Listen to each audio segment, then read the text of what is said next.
اعوذ باللہ من الشیطان الرجیم بسم اللہ الرحمن الرحیم۔ السلام علیکم۔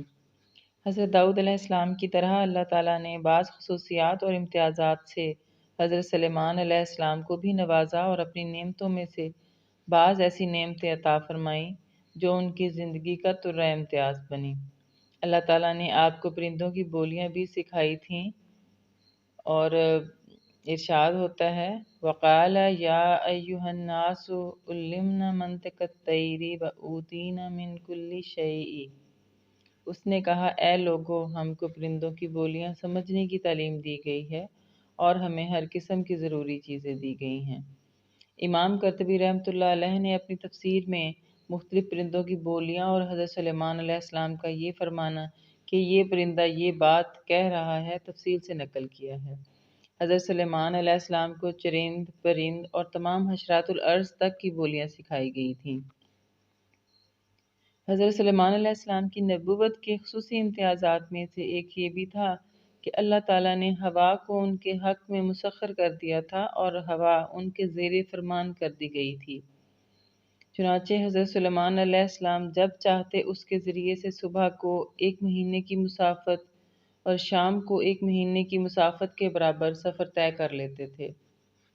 تفسیر ابن کثیر میں تخت سلیمانی جو ہوا پر اڑتا تھا اس کی یہ کیفیت بیان کی گئی ہے کہ حضرت سلیمان علیہ السلام نے لکڑی کا ایک بہت بڑا وسیع تخت بنوایا تھا جس پر خود بھی بیٹھتے تھے اور سلطنت کے اراکین اور لشکر آلات حرب کے سب سوار ہو جاتے۔ پھر ہوا کو حکم دیتے، وہ اس عظیم الشان وسیع و عریض تخت کو اپنے کاندھوں پر اٹھا کر جہاں حکم ہوتا وہاں لے جا کر اتار دیتی۔ یہ ہوائی تخت صبح سے دوپہر تک 1 مہینے کی مسافت طے کر لیتا تھا اور اسی طرح دوپہر سے شام تک 1 مہینے کی، یعنی ایک دن میں 2 مہینوں کی مسافت ہوا کے ذریعے طے ہو جاتی تھی۔ ابن ابی حاتم نے حضرت سعید سے نقل کیا ہے کہ اس تخت پر 6000 کرسیاں رکھی جاتی تھیں جس پر حضرت سلیمان علیہ السلام کے ساتھ اہل ایمان انسان سوار ہوتے تھے اور ان کے پیچھے اہل ایمان جن بیٹھتے تھے۔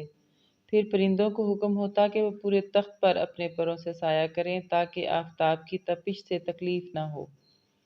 پھر ہوا اس عظیم الشان مجمع کو اٹھا کر جہاں حکم ہوتا وہاں پہنچا دیتی تھی۔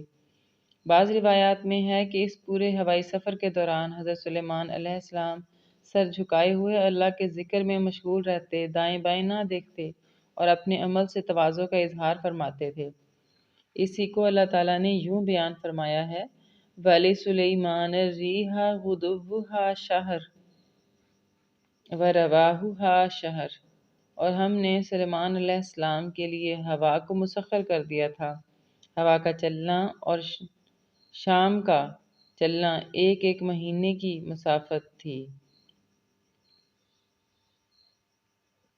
حضرت حسن بصری رحمۃ اللہ علیہ فرماتے ہیں کہ حضرت سلیمان علیہ السلام صبح کو بیت المقدس سے روانہ ہوتے تو دوپہر کو استخر میں قیام فرماتے اور دوپہر کا کھانا کھاتے، پھر یہاں سے بعد نماز ظہر واپس جاتے تو بابل میں پہنچ کر رات ہوتی تھی، اور بیت المقدس اور استخر کے درمیان اتنی مسافت ہے جو تیز سواری پر چلنے والا 1 مہینے میں طے کر سکتا ہے۔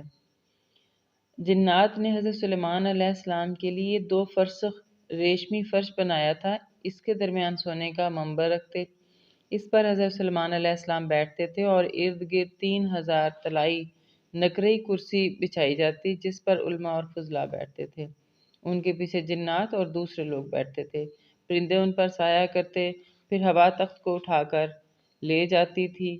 حضرت سلیمان علیہ السلام صبح دمشق سے سوار ہو کر استخر جو دمشق سے 1 ماہ کا راستہ ہے وہاں قیلولہ فرما کر پھر بابل جاتے، پھر سمرقند میں رات گزارتے، ایک بار صبح عراق سے سوار ہو کر شہر مرو میں دوپہر کو پہنچے اور عصر کی نماز بلخ میں پڑھ کر چیسن شریف لے گئے،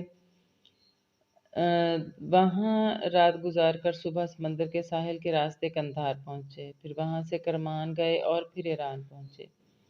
حضرت حسن بصری رحمۃ اللہ علیہ فرماتے ہیں کہ تسخیر ہوا کا معجزہ حضرت سلیمان علیہ السلام کو اس عمل کے صلے میں عطا ہوا تھا کہ ایک روز حضرت سلیمان علیہ السلام اپنے گھوڑوں کا معائنہ کر رہے تھے، اس میں اس قدر مشغول ہوئے کہ عصر کی نماز قضا ہو گئی۔ کہتے ہیں کہ یہ زمینی اور دریائی گھوڑوں کے میل ملاپ سے حاصل کیے گئے تھے۔ یہ تیز اور سبک رفتار ہوتے تھے۔ ان پر سوار ہو کر ایسا معلوم ہوتا تھا کہ پانی میں تیر رہے ہوں۔ بعض نے کہا کہ یہ وہ گھوڑے تھے جو حضرت داؤد علیہ السلام نے جب جالوت کو شکست دی تو قوم عمالقہ سے ہاتھ لگے۔ بہرحال ان کے دیکھنے میں ایسے مشغول ہوئے کہ ان کی عبادت کا وقت جاتا رہا۔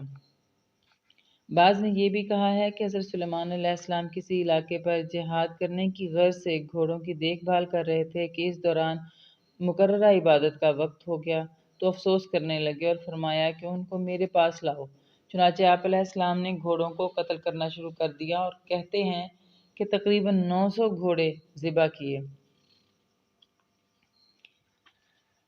حضرت ابن ابی کعب رضی اللہ عنہ سے روایت ہے کہ نبی صلی اللہ علیہ وآلہ وسلم نے اللہ تعالیٰ کے ارشاد باتافقہ مسحن بالسوق والعناق کے بارے میں فرمایا کہ ان کی پنڈلیوں اور گردنوں کو تلوار سے کاٹا۔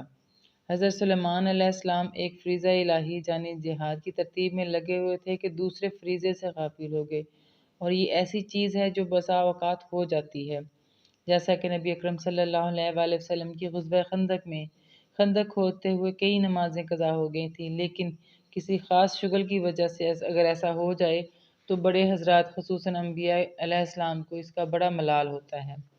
چنانچہ آپ علیہ السلام نے فرمایا کہ ان لوگوں نے ہم کو ہماری نمازوں سے مشغول رکھا۔